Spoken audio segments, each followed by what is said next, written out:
Hello and welcome to this video on the interactionist perspective of crime and deviance. So far, we have looked at theories which accept the official definitions of crime and deviance. They also accept official crime figures as mostly accurate. Unlike functionalism, interactionism or labelling theory looks at how and why some people or activities are labelled as criminal or deviant, whilst other people or activities are not. Crime and deviance for interactionists therefore equals a social construction created through social interactions. That is to say, we create the concepts of crime and deviance. It is therefore less about wider forces and more about individual interactions. It is more of a micro approach rather than a macro approach, as we saw with functionalism. The starting point for interactionists is this statement, that no act is criminal or deviant in of itself, but rather it is the act of labelling something which makes it so. So simply performing an act is not in of itself criminal or deviant. It takes someone else to come along and say that's criminal or that's deviant in order for it to be considered as such. Here we're beginning with the work of Howard Becker, who argued that social groups create deviance by creating the rules whose infraction, that is breaking, constitutes deviance, and by applying those rules to particular people and labelling them as outsiders as a result of this behaviour. For Becker and interactionists, a deviant is simply someone who has been labelled as so. So the question is, how do laws and rules get made therefore in the first place? Well, Becker argues it follows a fairly simple process. It begins with a group of individuals known as moral entrepreneurs. These are people who in our society are concerned or worried or nervous about changes in society, or they perceive criminality and deviance as occurring or as a growing threat in society. A good example of a moral entrepreneur might be parents. They therefore begin a crusade, that is a mission to see new laws created or new rules introduced and then policed in the belief that it will benefit, in particular, vulnerable groups in society and to those whom it is applied. So going back to the example of parents, they may be concerned about their children, their young people, and may be wanting to protect them in some way. Ultimately, as a result of these new rules and these new laws, this leads to the creation of new outsiders and deviants, and therefore empowers social control agencies such as the police to police their behaviours. An example could be the concept of juvenile delinquents, young people committing small acts of antisocial behaviour or criminality or deviance. In the Victorian period, there was a campaign by upper-class Victorian moral entrepreneurs, mainly parents, wanting to protect young people. This ultimately led the state to establish juvenile courts. These were courts primarily aimed at dealing with young people and their behaviour. The state therefore extended powers to the police to police young people and to begin to police what we might refer to today as status offences, offences which offend or harm an individual's status within society, such as promiscuity, that is sexual lewdness, and truancy, that is failing to turn up to school, or maybe perhaps thinking about the Victorian period, turn up to work on time. Becker then brought this to the more modern period and looked at other examples. He argued that social control agencies actually also like to campaign for changes to the law because they quite like having power. And whilst they have power already, they always seek to acquire more. So an example of this could be in the United States, the Federal Bureau of Narcotics, which focuses on policing the drugs trade, campaigned for the Marijuana Tax Act to be introduced in 1937. Prior to this, marijuana was not illegal, and actually a derivative of marijuana known as hemp was part of a large agricultural industry in the United States, which would soon be devastated as a result of the introduction of this tax act. The aim of the act was to protect young people. There was lots of concern, in particular amongst white middle-class America, that young people, often young women, were experimenting with marijuana, and this was causing them to break the law and in particular engage in promiscuity. In reality, the reason why the Federal Bureau of Narcotics engaged in this campaign was to expand its sphere of influence, that is, to gain more powers. Therefore, what Becker is showing us here is that it's not the inherent harmfulness of a behaviour that leads to new laws. It's worth remembering that at that point in time there were no recorded cases of an individual dying as a result of, say, an overdose of marijuana, but rather the efforts of powerful individuals. And especially if we were to compare this, say, to the impact of something such as alcohol, there might be a stronger argument excuse me, for making that perhaps illegal rather than marijuana. We then therefore need to consider who exactly gets labelled in our society, because not everyone who commits an offence is labelled. It depends on a range of factors. For example, the previous interactions an individual may have had with social control agencies such as the police and the courts, their appearance, their background and their biography, the situation and circumstances of the offence. All of this is going to feed into whether or not an individual is labelled or not. Agencies of social control are more likely to label certain groups, we find. They often act on what we call typifications. So, for example, police decisions to arrest a young person are often based on physical appearance and where they are located. ASBOs, that is antisocial behaviour orders, are disproportionately applied in the United Kingdom to, for example, ethnic minorities and to young men and to the working class. This then brings us to the work of Aaron Sickerell, who talked about the negotiation of justice. What we find is that police have in their mind typifications or typifications or stereotypes of what they think a criminal looks like and how a criminal behaves. As a result, they police certain areas in our society more than others, thinking that that's where they're going to find these criminals. When inevitably that happens and young people are picked up, or the working classes are picked up, or black, Asian, minority ethnic individuals are picked up by the police and taken to a police station and accused of having committed some act of crime or deviance, we find an interesting outcome occurs. If that child is middle class, their parents will often turn up to the police station and plead on their behalf and will be able to negotiate their child out of justice. That is, they explain to the police, oh, he would never do this normally, she's a really good student, they've got a great future ahead of them, please don't hurt them, please don't harm them, please don't undermine their efforts, I'm sure they'll never do it again, we'll punish them ourselves. And the police are very likely to go, well, it's a one-off, you're middle class, you know what to do, we'll let you go. And we often find that things such as being able to use the elaborated code will feed into this as well.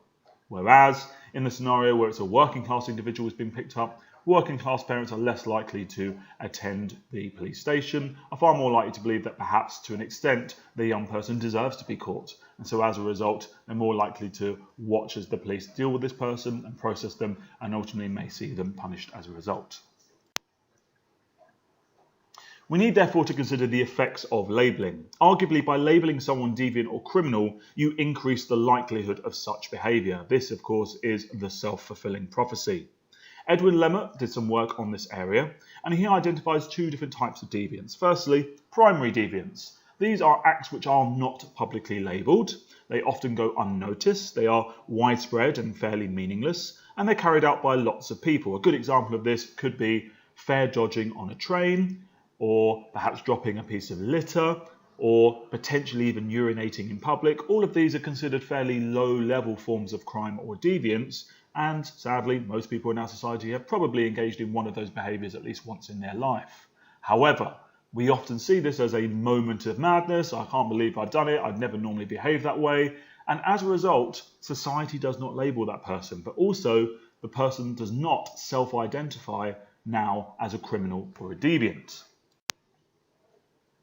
But as we know, some deviance is noticed and labelled by society, and being caught leads to shame and humiliation. Once an individual is labelled so, it can change what is known as their master status. This is how they view themselves, it's their identity. And so as a result, they no longer see themselves as a good citizen, as a member of a family unit, or perhaps as a good friend or a student. They now see themselves as maybe a thief, a junkie, a paedophile, or so on. This leads to self-identification as a deviant and can lead again to the self-fulfilling prophecy. That is, labelling someone deviant or criminal, as a result you increase the likelihood of such behaviour. And so here we're talking about secondary deviance, acting out a label, becoming an outsider. provoking a hostile reaction from society. This could lead to what we call a deviant career. Once one self-identifies as a deviant, one starts to think, well, this is my lot in life, this is how I'm going to behave, and so a career begins.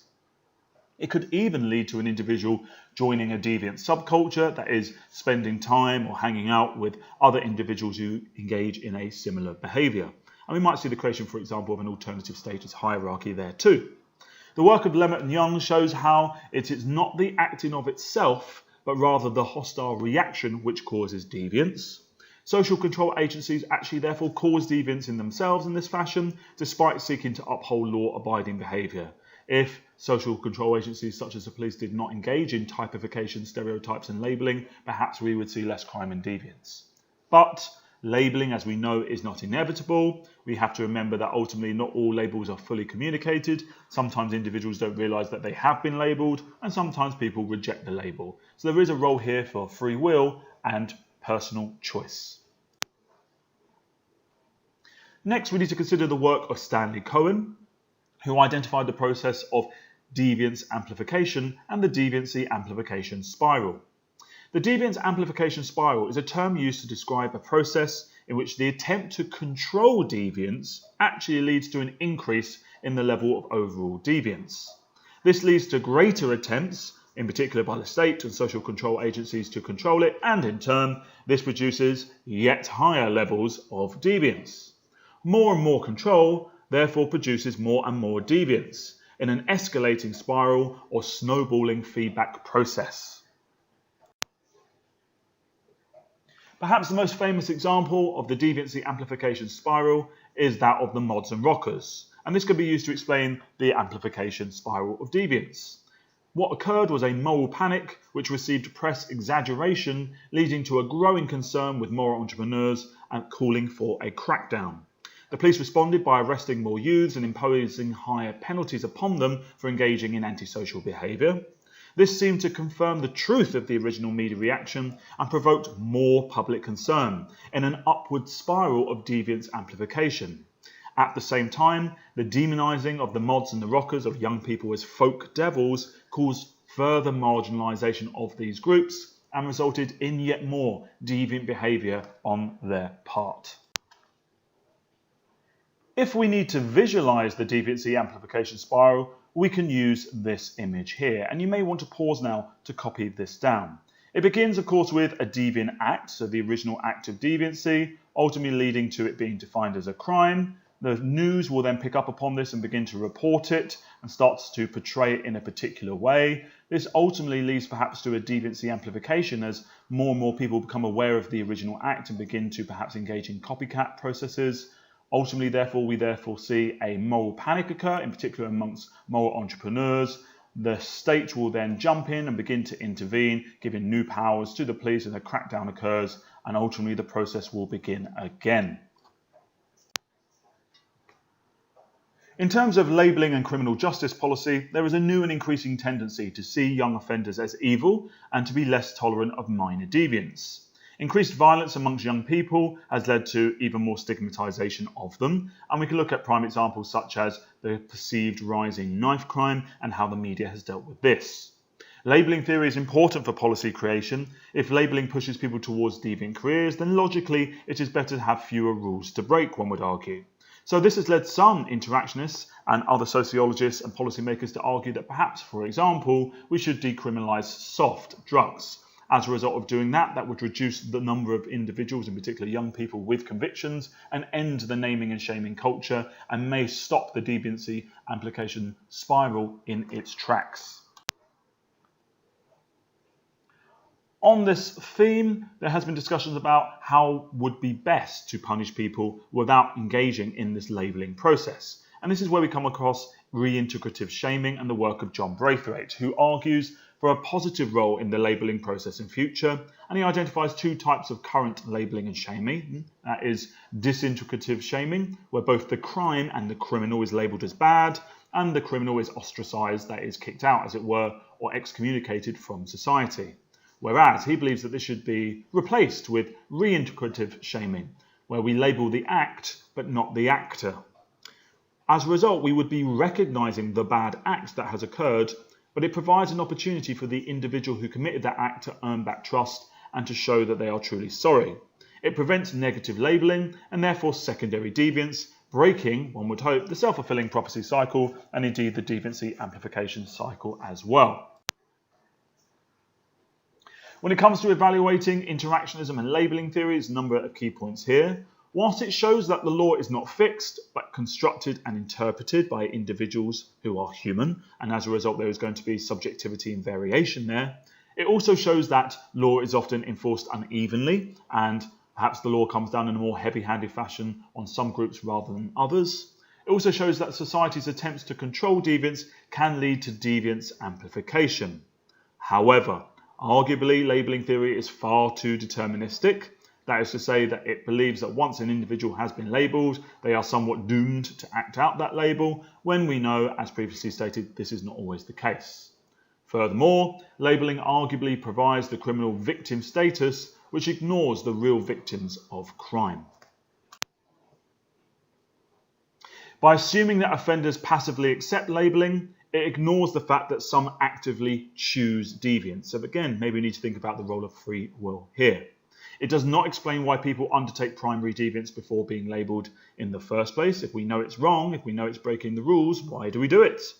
It implies that without labelling, deviance wouldn't exist, but many are aware that they are breaking social norms when being deviant. And perhaps we can bring in a bit of functionalism here and say that, well, to be honest, crime and deviance has been in every single human society and civilization throughout history. Perhaps it's normal, natural, and inevitable. Whereas Marxists would argue that interactionists fail to account for the source or origin of labels or take into account wider power structures. So the question here is who gets to label, and Marxists would probably argue it's the bourgeoisie who control the state. That's it. Thank you very much.